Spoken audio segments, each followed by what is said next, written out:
Balay sa Kagawad sa Barangay Bunawan, Davao City, Gironda sa otoridad, Armas, Granada ug Shabu ang nakuhang mga ebidensya. Anong detalye?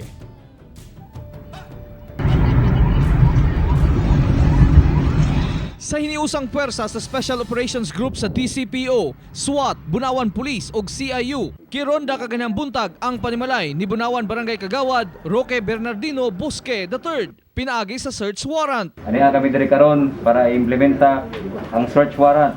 Nakuha sa kwarto nini ang duha ka klase sa armas ug granada. Sir, dili na mo, sir? Dili sir. Kakinsa rin na? Ang pagmangkon.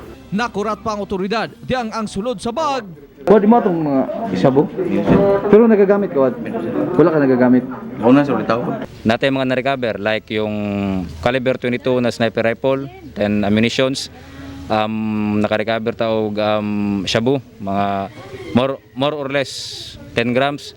Dugay na kunong gina-surveillance sa otoridad ang mga binuhatan sa Kagawad. Gani ubay-ubay na usab ang mga kaso nini kontra sa iyang mga silingan. Napod yung mga nakatalang nga blatter sa mga misdemeanor niya, sa mga misdemeanor nga nagkipag-away og silingan, nagkipag-away og mga iyang mga kanang kauban. So dugay na nato siyang ginatiktikan sir.